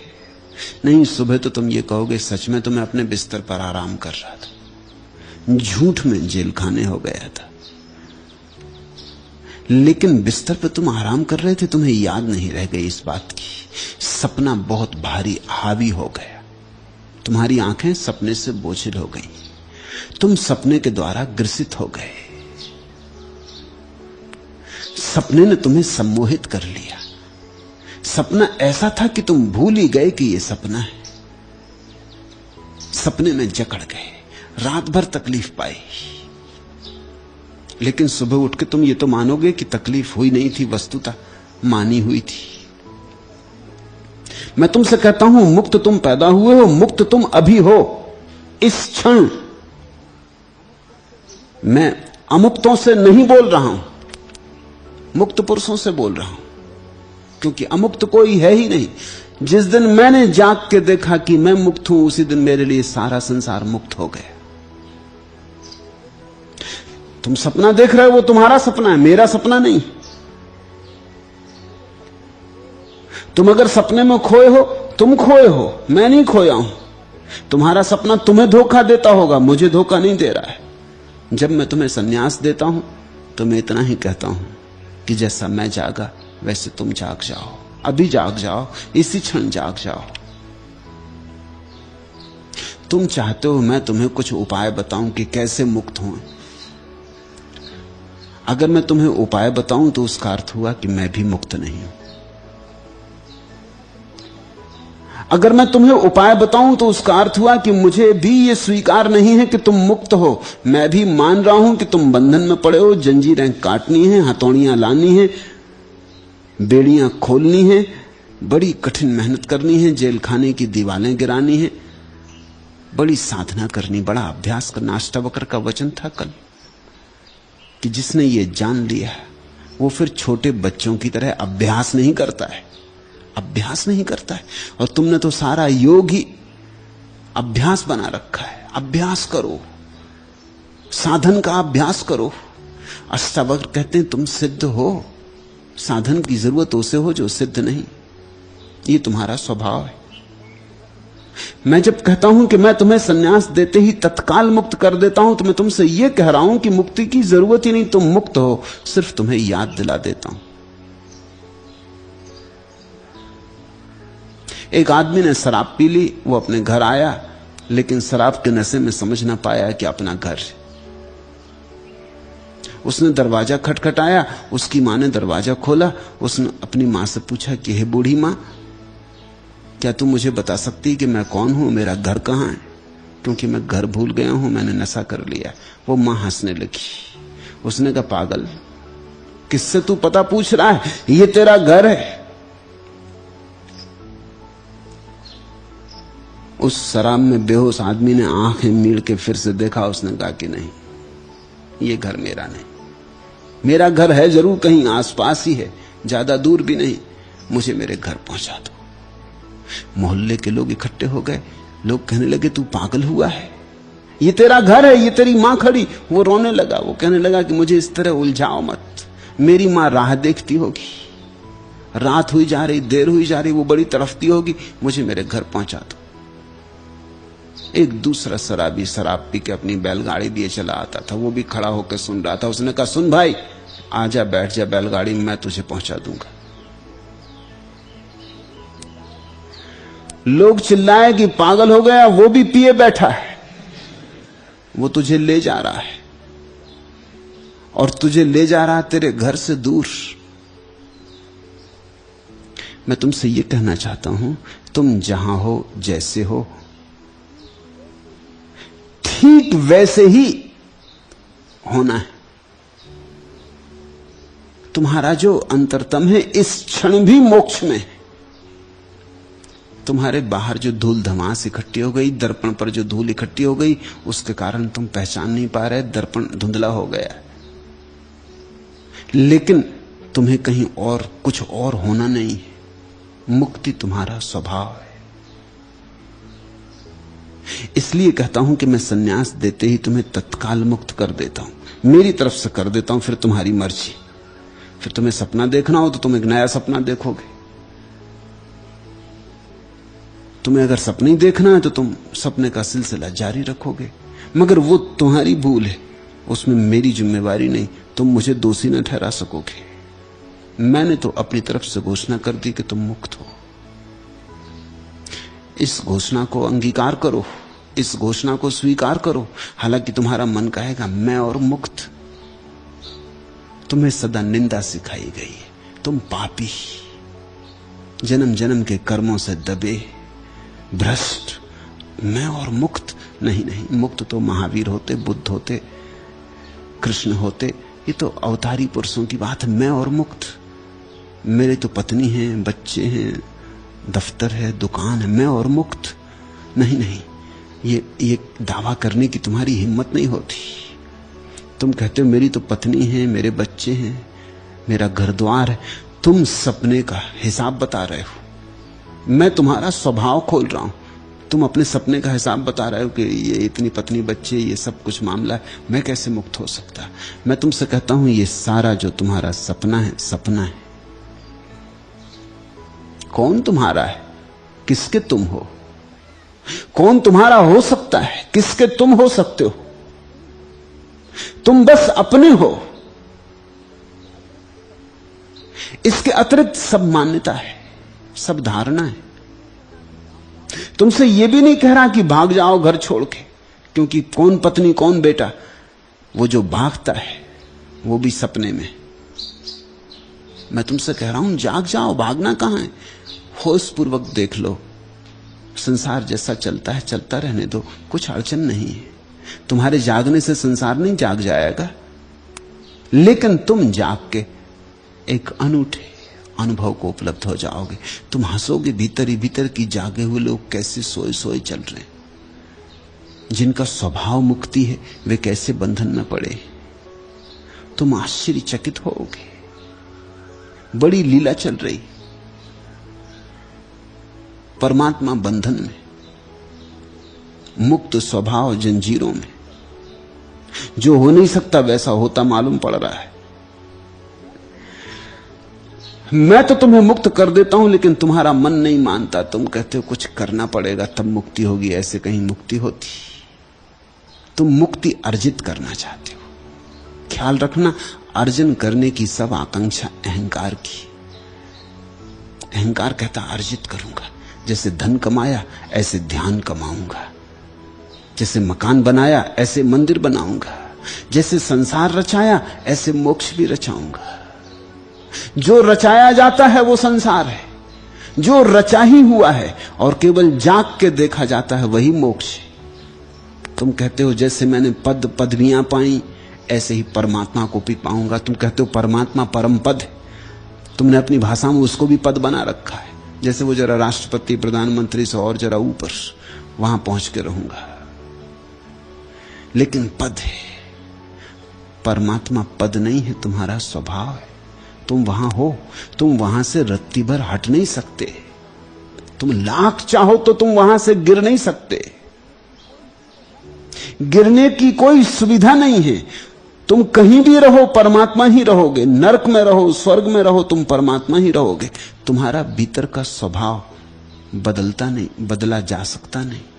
स्वभाव हम कहते ही उसे को है जो बदला ना जा सके, जिसमें कोई बदलाहट ना होती हो, जो शाश्वत है, जो सदा है और सदा एक रस है। अब तुम पूछते हो तो फिर संचित का क्या भविष्य बनता है? तुम संचित का हिसाब लगा रहे हो। संचित क्या है? एक सपना अभी देखा, एक सपना कल देखा था, एक सपना परसों देखा था। कल और परसों के सपनों को तुम संचित कहते हो? जब यही जो तुम देख रहे हो सपना है, तो जो कल देखा था वो भी सपना हो गया, जो परसों देखा था वो भी सपना हो गया। संचित यानी क्या? अगर तुम्हें यह सपना सपना समझ में आ गया जो तुम अभी देख रहे हो, तो सारे जन्मों जन्मों के सपने सपने हो गए, बात खत्म हो गई। तुम सुबह उठ के ये थोड़ी कहोगे कि सपने में एक आदमी से रुपए उधार ले लिए, वापस तो करना पड़ेंगे ना। आप तो कहते हो मुक्त हो गए, वो मान लिया, मगर अदालत पकड़ बैठेगी, वापस तो करना पड़ेंगे ना जिससे रुपए ले लिए। सपने में रुपए ले लिए वापस करने पड़ेंगे, कि सपने में किसी को रुपए दे दिए वापस लेने पड़ेंगे, कि सपने में किसी को मार दिया क्षमा मांगनी पड़ेगी, कि सपने में किसी ने अपमान कर दिया तो बदला लेना पड़ेगा। संचित क्या? अब इसे समझना। संचित का अर्थ होता है कि तुम्हारी यह धारणा है कि तुमने कुछ किया, तुम करता थे तो कर्म बना। ऐसा समझो, तुम साधारणतः सोचते हो कि कर्म हमें पकड़े हुए। अष्टावक्र जैसों की उद्घोषणा कुछ और है, वो कहते हैं कर्ता का भाव तुम्हें पकड़े हुए, कर्म नहीं। कर्ता के भाव के कारण फिर कर्म पकड़े हुए हैं। अगर कर्ता का भाव छूट गया तो मूल से बात कट गई, कर्म का तो अर्थ ही ना रहा। फिर परमात्मा ने जो किया किया, जो करवाया करवाया, जो उसकी मर्जी थी हुआ। इधर तो तुम कहते हो उसकी बिना मर्जी के पत्ता नहीं हिलता, और फिर भी संचित कर्म तुम करते हो, पुण्य पाप तुम करते हो, उसकी मर्जी के बिना पत्ता नहीं हिलता। तुम कौन हो? तुम बीच में क्यों आ गए हो? तुम कह दो जो हुआ उसके द्वारा हुआ, जो नहीं हुआ उसके द्वारा हुआ। अगर मैंने किसी को मारा तो उसने ही किया होगा, और अगर किसी ने मुझे मारा तो उसकी मर्जी रही होगी। ना अब कोई नाराजगी है, ना कोई लेन देन है, दिया लिया सब बराबर हो गया। ऐसी अनुभूति का नाम मुक्ति है। मुक्ति में संचित का कोई हिसाब नहीं। संचित में तो पुरानी धारणा तुम फिर खींच रहे हो। कर्म किया तो उसका तो कुछ करना पड़ेगा ना, पाप किए तो पुण्य करने पड़ेंगे, पुण्य से पाप को संतुलित करना पड़ेगा, तब कहीं मुक्ति होगी। तुम बड़े हिसाबी किताबी हो, तुम दुकानदार हो, तुम्हें परमात्मा समझ में नहीं आता। परमात्मा जुआरी है, दुकानदार नहीं। परमात्मा खिलाड़ी है, दुकानदार नहीं। तुम्हें यह बात ही समझ में नहीं आती कि बात तो बेबूझ है। तुम ये मान ही नहीं सकते कि पुण्यात्मा भी वैसे ही है जैसा पापी। दोनों ने सपना देखा, तुम कहते हो पुण्यात्मा ने भी सपना देखा, पापी ने भी। दोनों में कुछ फर्क तो होगा? कुछ फर्क नहीं है। रात तुम साधु बन गए सपने में कि चोर बन गए, क्या फर्क है? सुबह उठ के क्या कुछ फर्क रह जाएगा? सुबह उठ के दोनों सपने सपने हो गए, एक से सपने हो गए, अच्छा भी बुरा भी। शुभ और अशुभ के जो पार हो गया वही मुक्त है, पाप और पुण्य के जो पार हो गया वही मुक्त है। और पार होने के लिए तुम क्या करोगे? क्योंकि करने से तुम बंधे हो, इसलिए पार होने के लिए एक ही उपाय है कि तुम करो मत, करने को देखो। जो हो रहा है होने दो, निमित्त तुम हो जरूर, सपना तुमसे बहा जरूर। तो फिर संचित का क्या भविष्य बनता है? न संचित कभी था, अतीत भी नहीं है, भविष्य तो क्या खाक होगा। संचित का ना कोई अतीत है, न कोई वर्तमान है, न कोई भविष्य है। सपने का कोई अतीत होता, कोई भविष्य होता, कोई वर्तमान होता? सपना होता मालूम पड़ता है, होता नहीं, सिर्फ भास मात्र, आभास भर। क्या वह क्षीण हो जाता है? तुम अपनी भाषा दोहराए चले जा रहे। सुबह जब तुम जागते हो तो सपना क्षीण होता है, समाप्त होता है। क्षीण का तो मतलब ये कि अभी थोड़ा थोड़ा जा रहा है। तुम जाग भी गए, सपना 10 इंच चला गया, फिर 20 इंच गया, फिर गज भर गया, फिर 2 गज, फिर मील भर, ऐसा धीरे धीरे। तुम जागे बैठे अपनी चाय पी रहे, और सपना जो है वो रत्ती रत्ती जा रहा है, क्षीण हो रहा है। एक कोई धक्का दे दे तुमको सोते में, तुम्हारी एकदम से आंख खुल जाए, तो भी सपना गया, पूरा का पूरा गया। सपना बच कैसे सकता है? नहीं, तुम्हारा फुटकर में बहुत भरोसा, यहां थोक की बात हो रही। तुम फुटकर व्यापारी मालूम पड़ते। तुम कहते क्षीण होगा, धीरे धीरे धीरे धीरे एक एक सीढ़ी चढ़ेंगे। तुम्हारी मर्जी। अगर तुम्हारा इतना ही लगाव है कि धीरे धीरे सरकोगे, तुम सरको। मगर मैं तुमसे कहता हूं कि तुम धीरे धीरे कितना ही सरको, तुम सपने के बाहर ना आ पाओगे, क्योंकि सरकना भी सपने का हिस्सा है,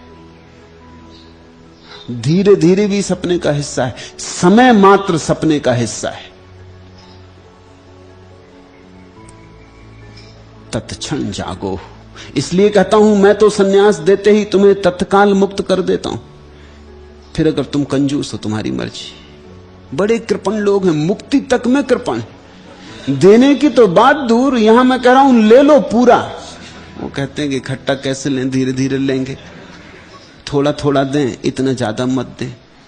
तुम देने में तो कंजूस हो ही गए हो, लेने में भी कंजूस हो गए हो। तुमने हिम्मत ही खो दी, तुम्हारा साहस ही नहीं बचा।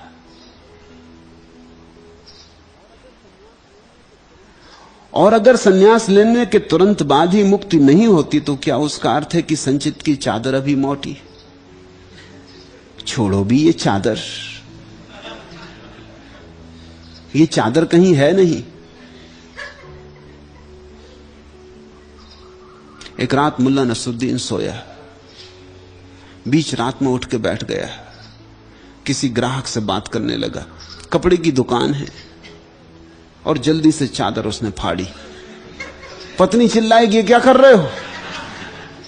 उसने कहा कि तू चुप रहे, दुकान पे तो कम से कम आके बाधा ना दिया कर।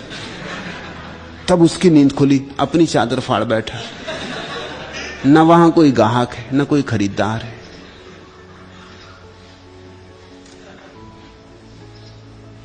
कैसी चादर, मोटी पतली, कैसी चादर। मुक्त होने में तुम इतने ज्यादा भयभीत क्यों हो? तुम किसी न किसी तरह से बंधन को बचा क्यों रखना चाहते हो? डर का कारण है। डर का कारण है क्योंकि मुक्ति तुम्हारी नहीं है, मुक्ति तुमसे मुक्ति है।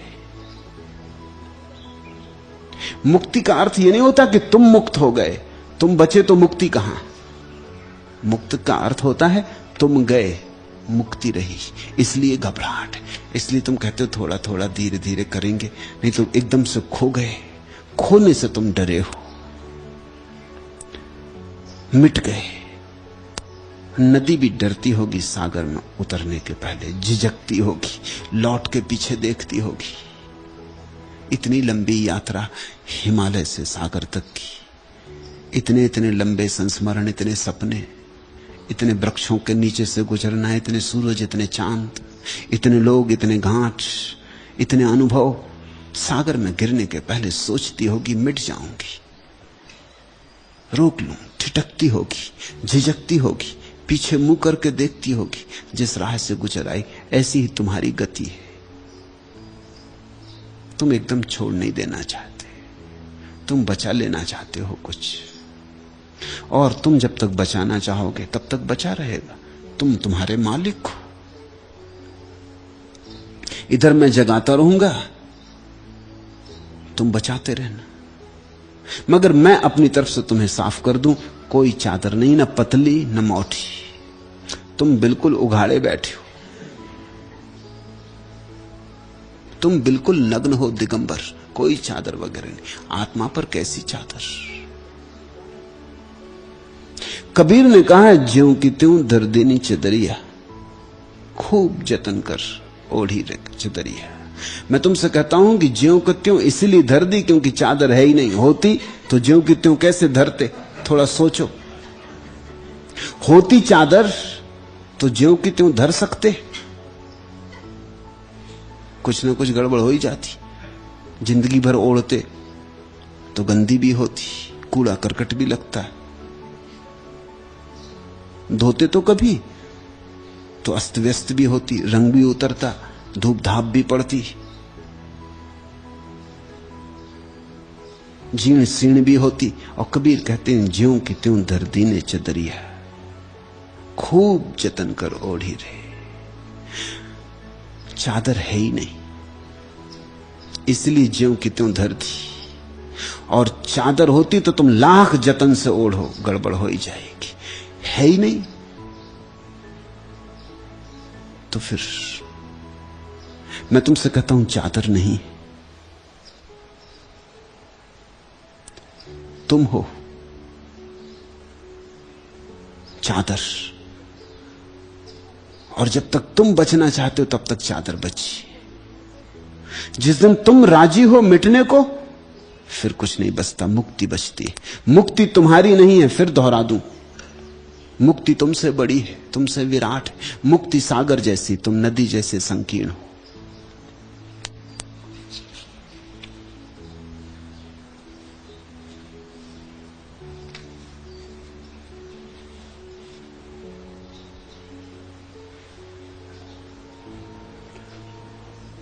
पांचवा प्रश्न, आप कहते हैं कि सिर्फ सुनकर प्रभु को उपलब्ध हो सकते हो। आपको सुनते समय मुझे ऐसा लगता है कि सब जान लिया और सुनकर आनंद में डूब जाता हूं, लेकिन कुछ काल के अंतर पर पहले ही जैसा हो रहता हूं। तब ऐसा लगता है कि जाने कैसी मुसीबत में फंस गया। पहले ही मजे में था, अब हालत है कि छोड़े छूटता नहीं और पकड़ में भी आने से रहा। इस तड़पन से बचाओ भगवान। समझो, पहली बात, तुम कहते हो, आप कहते हैं कि सिर्फ सुनकर प्रभु को उपलब्ध हो सकते हो। निश्चित ही, क्योंकि खोया होता तो कुछ और करना पड़ता है, सिर्फ सुन के उपलब्ध हो सकते हो। ऐसा ही मामला है, तुमने 2 2 5 जोड़ रखे और मैं आया और मैंने कहा कि पागल हुए हो, 2 2 5 नहीं हो तो 2 2 4 होते, तो तुम क्या कहोगे कि बस क्या सुन के ही 2 2 4 हो जाएं? अब मेहनत करनी पड़ेगी, शीर्षासन लगाएंगे, भजन कीर्तन करेंगे, तपस्या करेंगे, उपवास करेंगे, तब 2 2 4 होंगे। 2 2 4 होते हैं, तुम्हारे उपवास इत्यादि से नहीं होंगे। 2 2 4 ही हैं। तुम जब 2 2 5 लिख रहे हो तब भी 2 2 4 ही हैं। 5 तुम्हारी ही गलती, तुम्हारी भ्रांति है। संसार माया है, अर्थ संसार तुम्हारी भ्रांति है नहीं, तो सुनने से ही हो सकता है। सुनने से ही तुम उपलब्ध हो सकते हो, ऐसा आप कहते। आपको सुनते समय मुझे लगता है कि सब जान लिया, बस वहीं भूल हो गई। तुम समझे कि सब जान लिया तो तुम ज्ञाता बन गए, ज्ञानी बन गए, पंडित बन गए। जान लिया तो चूक हो गई, अहंकार ने फिर अपने को बचा लिया, जानने में बचा लिया। अगर तुमने मुझे ठीक से समझा तो तुम जानोगे कि जानने को कुछ भी नहीं। जानने को है क्या? अगर तुमने ठीक से मुझे सुना और समझा तो तुम जानने से मुक्त हो जाओगे। जानने को क्या है? जीवन परम रहस्य, गूढ़ रहस्य। जानने में नहीं आता, जाना नहीं जाता, जिया जाता है। कोई समस्या नहीं कि समाधान हो जाए, जीवन कोई प्रश्न नहीं है कि उत्तर बन जाए। मैं तुम्हें कोई उत्तर नहीं दे रहा हूं, तुम्हें सिर्फ जगा रहा हूं। तुम उत्तर पकड़ रहे हो, मैं तुम्हें जगा रहा हूं, बस वहीं चूक हुई जा रही। तुम सुन लेते हो मुझे, तुम थोड़ा सा संग्रह कर लिए बातों का, तुमने कहा कि बिल्कुल ठीक बात तो जच गई, बस यहीं चूक गए। ये कोई बात थोड़ी जो मैं तुमसे कर रहा हूं, ये तो तुम्हें थोड़ा सा धक्के दे रहा हूं कि तुम थोड़ी आंख खोलो। तुम ज्ञानी बन के मत लौट जाना। मैं चाह रहा हूं कि तुम समझ लो कि सब ज्ञान मिथ्या है, ज्ञान मात्र मिथ्या है। ज्ञान का अर्थ कि तुम अलग हो गए, जिसे तुमने जाना उससे जानने वाला अलग हो गया, भेद खड़ा हो गया, अभेद टूट गया, अद्वैत मिट गया, द्वैत हो गया, दुई आ गई, पर्दा पड़ गया, बस उपद्रव शुरू हो गया। मैं तुम्हें जगा रहा हूं उसमें जो एक है, अद्वैत है। तुम उस महासागर में जागो, ज्ञानी मत बनो, अन्यथा ज्ञानी बन के जाओगे, दरवाजे से निकलते निकलते ज्ञान हाथ से खिसक जाएगा, ज्ञान काम नहीं आएगा। मैं तुमसे कहता हूं, अपने अज्ञान की आत्यंतिकता को स्वीकार कर लो। ये तुम्हें बड़ा कठिन लगता है, क्योंकि सब बातें अहंकार के विपरीत जाती। अहंकार कहता है कर्ता बनो, वो मैं कहता हूं कर्ता मत बनो। अहंकार कहता चलो अच्छा तो ज्ञानी बन जाओ, पंडित तो बन सकते हैं ना, इसमें तो कुछ हर्जा नहीं। और मैं तुमसे कहता हूं पंडित से ज्यादा मूढ़ कोई होता ही नहीं। पांडित्य मूढ़ता को बचाने का एक उपाय है। तुम तो सहज हो जाओ, तुम तो कह दो जानने को क्या है, क्या जान सकता हूं। आदमी ने कुछ जाना अब तक? तुम क्या जानते हो? तुमने कभी इस पर सोचा? तुम कहते हो ये स्त्री मेरे साथ 30 साल से रहती, मेरी पत्नी, तुम इसको जानते हो? क्या जानते हो? 30 साल के बाद भी क्या जानते हो? छोड़ो, ये तो 30 साल से रहती, तुम कितने जन्मों से अपने साथ हो, स्वयं को जानते हो? क्या पता है तुम्हें? आईने में जो तस्वीर दिखाई पड़ती है वही तुम अपने को समझे बैठे हो कि बाप ने एक नाम दे दिया वो तुम हो। कौन हो तुम? वैज्ञानिक कहते हैं कि वो जानते हैं, गलत ख्याल। वैज्ञानिक से पूछो पानी क्या है, वो कहता है हाइड्रोजन और ऑक्सीजन से मिलकर बना। हाइड्रोजन ऑक्सीजन क्या है? फिर अटक गए, एक तरफ से सर के थोड़े बहुत, मगर वो कोई जानना हुआ। पानी पे अटके थे, पानी पूछा क्या, कहा हाइड्रोजन ऑक्सीजन। हाइड्रोजन क्या, फिर अटक गए। फिर थोड़ा बहुत धक्कम धुक्की की तो कहा कि ये इलेक्ट्रॉन और न्यूट्रॉन और पॉजिट्रॉन। और ये क्या? तो वो कहता है इनका कुछ पता नहीं चलता। तो साफ क्यों नहीं कहते कि पता नहीं चलता? ऐसा गोल गोल जाके पता नहीं चलता।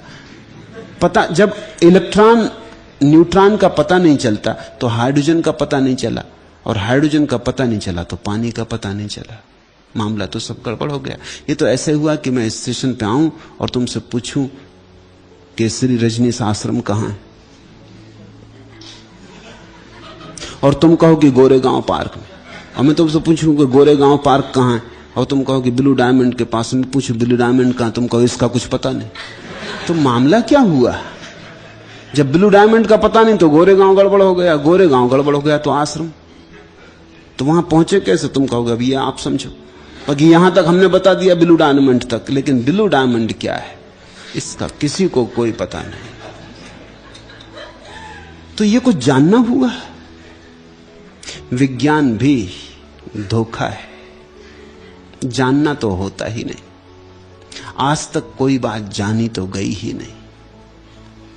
ये सारा विराट अनजान है, अपरिचित है, अज्ञात है, अज्ञेय है। यहां जानना भ्रम है। ज्ञान के भ्रम से तुम मुक्त हो जाओ, ये मेरी चेष्टा है। और तुम कहते हो कि आपको सुन के मजा आ जाता। जान लिया, ऐसा लगता जान लिया, आई मुट्ठी में बात, बस यहीं चूक गए तुम। धुआं पकड़ रहे हो, कुछ आएगा नहीं हाथ में। बाहर जाके जब मुट्ठी खोलोगे तुम कहोगे ये तो मामला गड़बड़ हो गया। मुट्ठी में तो कुछ भी नहीं है, एकदम पकड़ लिया था उस वक्त और सब छिटक गया। तुम भ्रांति में पड़ रहे हो।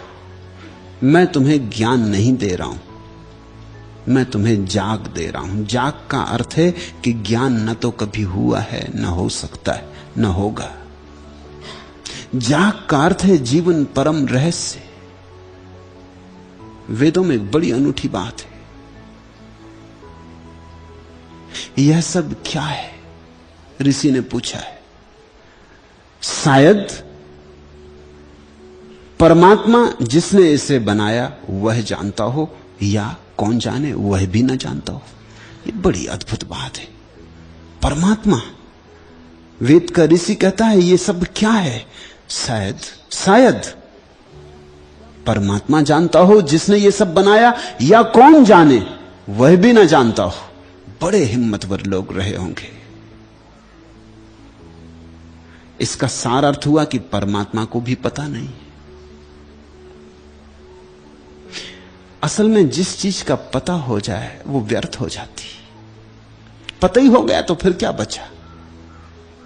पता चल गया तो परिभाषा हो गई। इस अस्तित्व की अब तक कोई परिभाषा नहीं हो सकी, कोई कह सका क्या है। इसलिए तो बुद्ध चुप रह गए। जब तुम उनसे पूछो ईश्वर है, वो चुप रह जाते। आत्मा है, वो चुप रह जाते। ये ठीक ठीक उत्तर दिया बुद्ध ने। वो कहते हैं बकवास बंद करो आत्मा ईश्वर की। कौन जान पाया? जागो, जानने की चिंता छोड़ो। तो एक तो कर्ता की दौड़ है, वो अहंकार की दौड़ है। फिर एक ज्ञान की दौड़ है, वो भी अहंकार की दौड़ है।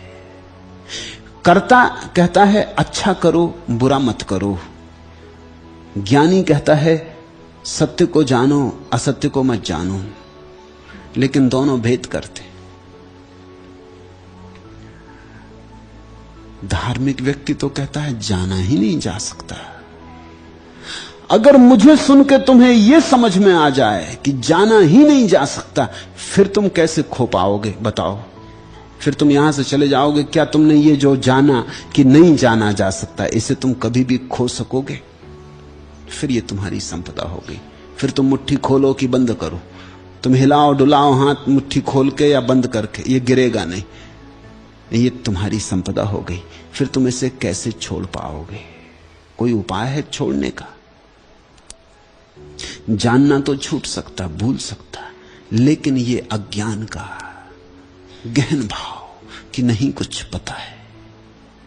उपनिषद कहते हैं जो जानता है जान लेना कि नहीं जानता, जो नहीं जानता जानना कि वही जानता है।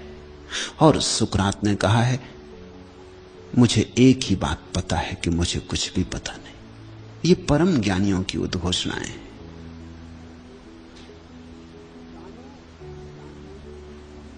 जानो कि जानने में जानना नहीं है, जानो कि न जानने में ही जानना है। तुम अगर मेरे पास से न जानने का ये अहोभाव लेकर विदा हो तो फिर तुमसे कोई भी इसे छीन ना सकेगा, डाकू लूट ना सकेंगे, जेब कतरे काट ना सकेंगे, कोई तुम्हारे जीवन में संदेह पैदा ना कर सकेगा। जहां ज्ञान है वहां संदेह की संभावना है। कोई दूसरा विपरीत ज्ञान ले आए तो झंझट खड़ी कर देगा, तर्क ले आए तो झंझट खड़ी कर देगा। मैं तुम्हें ज्ञान नहीं दे रहा हूं, मैं तुम्हें कुछ और बहुमूल्य दे रहा हूं जो तुम्हारी समझ में नहीं पड़ रहा है। जिस दिन जिसको पड़ जाएगा वो उसी क्षण मुक्त हो गया, और जो अज्ञान में मुक्त हो गया उसकी मुक्ति महान है, गहन है, उसका निर्वाण फिर छीना नहीं जा सकता। तुमने क्या जाना है इसे सोचो। अब तक कुछ भी जान पाए? कुछ भी तो नहीं जान पाए। कूड़ा करकट इकट्ठा कर लेते हो, सूचनाएं इकट्ठी कर लेते हो, सोचते हो जान लिया। किसी ने पूछा ये वृक्ष जानते हो? तुमने कहा अशोक का वृक्ष। ये कोई जानना हुआ? अशोक का वृक्ष तुमने कह दिया। अशोक के वृक्ष को पता है कि उसका नाम अशोक? तुमने क्या खाक जान लिया? तुमने ही नाम दे दिया अशोक,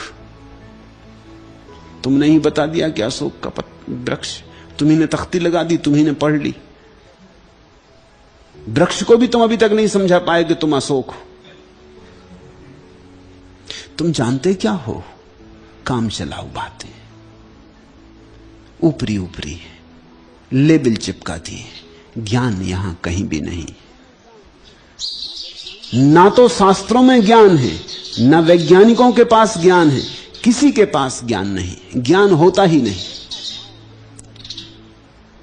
ऐसा भाव जब तुम्हारे भीतर स्पष्ट हो जाएगा तब तुमसे कौन छीन सकेगा तुम्हारे बोध को? कैसे छीन सकेगा?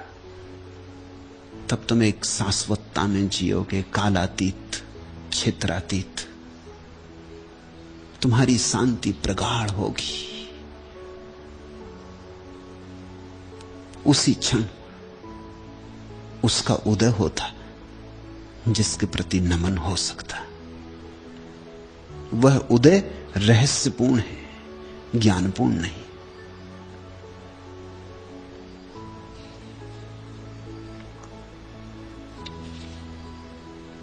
और आखिरी प्रश्न आखिरी में रखा है क्योंकि प्रश्न नहीं है, उत्तर है। जैसे मैंने पूछा हो और कोई ज्ञानी आ गए हैं, उन्होंने उत्तर दे दिया। मैं तू वह, ये वास्तविक भेद नहीं है, शाब्दिक है। रुचि या स्थिति विशेष में इनके द्वारा परमात्मा को पुकारा जाता है। अब ये तो उत्तर है, ये कोई प्रश्न नहीं है। अगर ये उत्तर तुम्हें मिल गया है तो तुम यहां किस लिए आए हो? यहां क्या कर रहे हो? बात खत्म हो गई। और अगर ये उत्तर तुम्हें अभी मिला नहीं तो तुम किसको ये उत्तर दे रहे हो और किस कारण? आदमी को अपना ज्ञान बताने की बड़ी आकांक्षा होती, जितना कम हो उतनी ज्यादा आकांक्षा होती। इसलिए तो कहते हैं थोड़ा ज्ञान बड़ा खतरनाक। यह भी तुमने जाना नहीं है कि तुम क्या कह रहे हो, क्यों कह रहे हो। मैंने तुमसे पूछा नहीं, तुम्हें यह उत्तर देने की कोई जरूरत नहीं, लेकिन फिर भी बिना पूछे तुमने दिया तो धन्यवाद। ऐसे ही तुम मुझे देते रहे तो कभी न कभी मैं भी ज्ञानी हो जाऊंगा। ऐसी कृपा बनाए रखना।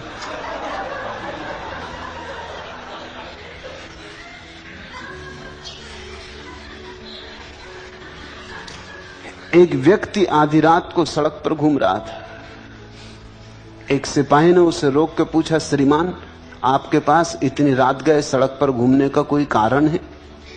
उस व्यक्ति ने सिर ठोंक के कहा कि यदि मेरे पास कोई कारण ही होता तो मैं कभी का घर पहुंच के अपनी बीवी के सामने पेश कर चुका होता।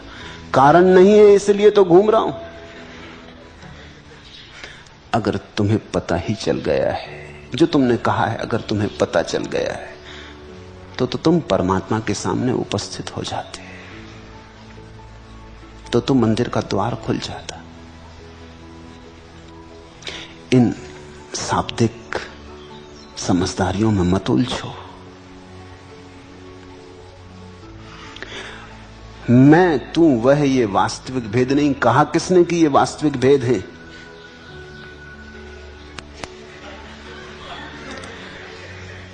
तुम सोचते हो कोई भेद वास्तविक होते हैं? भेद मात्र अवास्तविक है।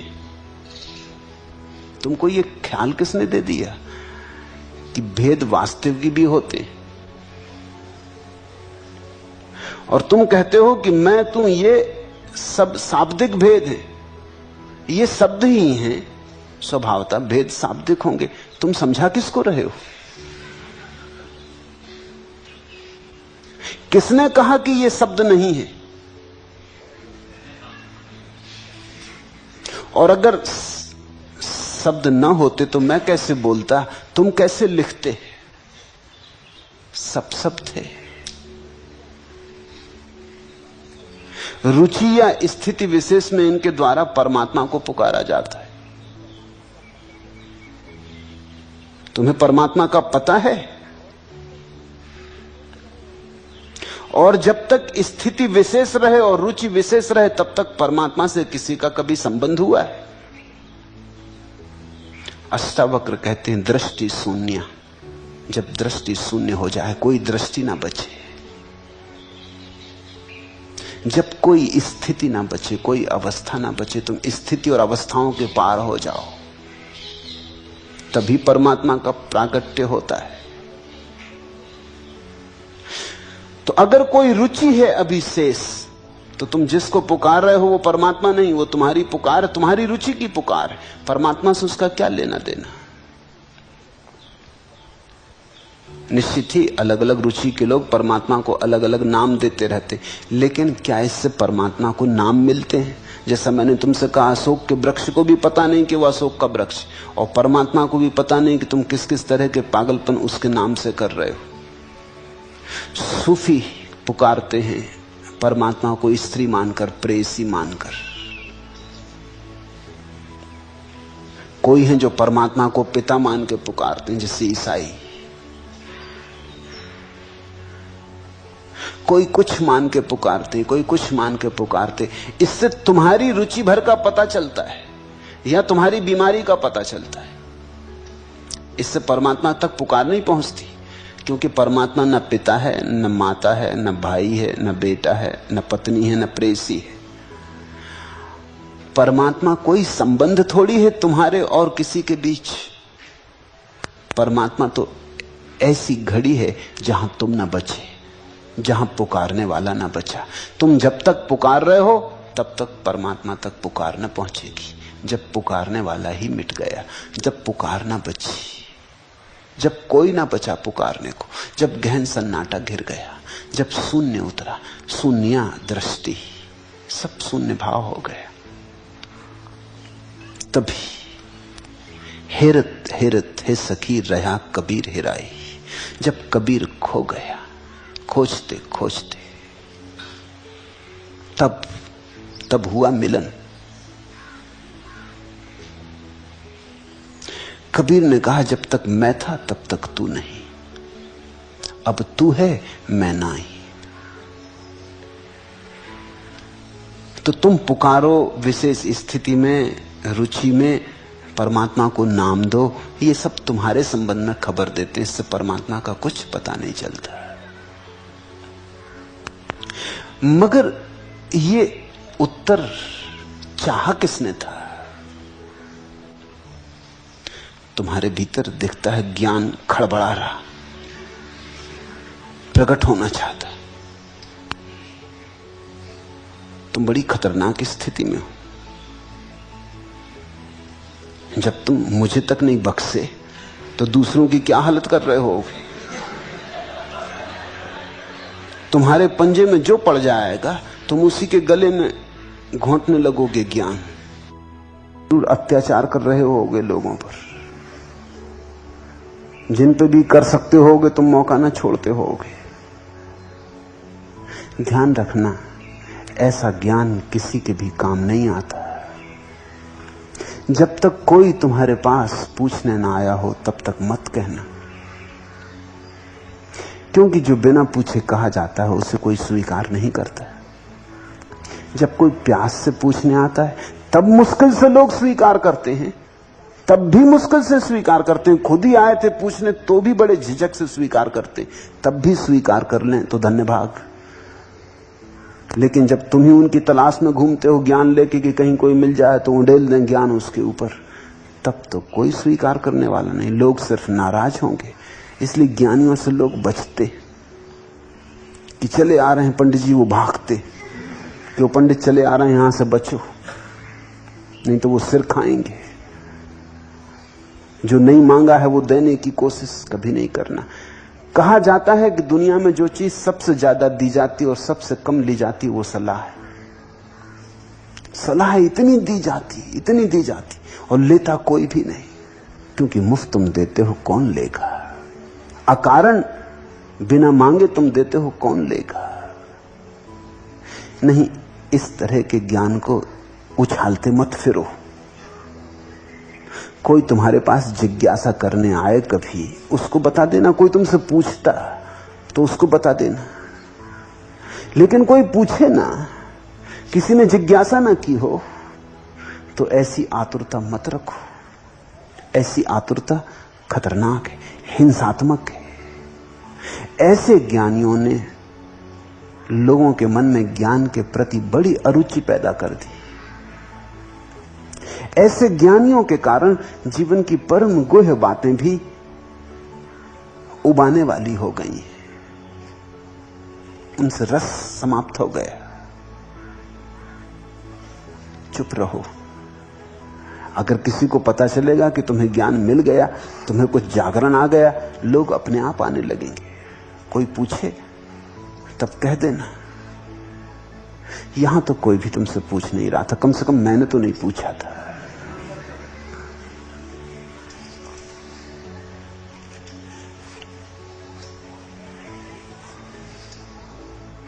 लेकिन अहंकार रास्ते खोजता, नए नए रास्ते खोजता है।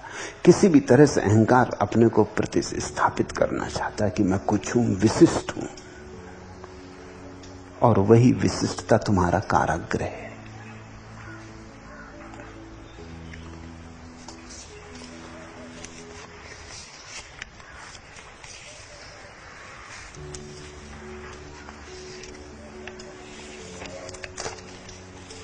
वह तो आखिरी प्रश्न नहीं था, क्योंकि उत्तर था। आखिरी प्रश्न,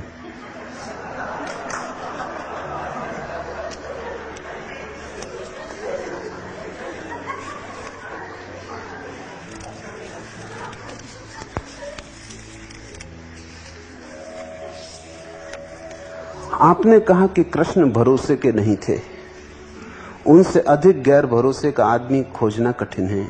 लेकिन मैं समझती हूं कि एक हैं जो उनसे भी अधिक गैर भरोसे के हैं। क्या आप उन पर बोलना पसंद करेंगे, क्योंकि वे स्वयं भगवान श्री रजनीश। उन पर बोलने का खतरा तो मैं भी नहीं लूंगा।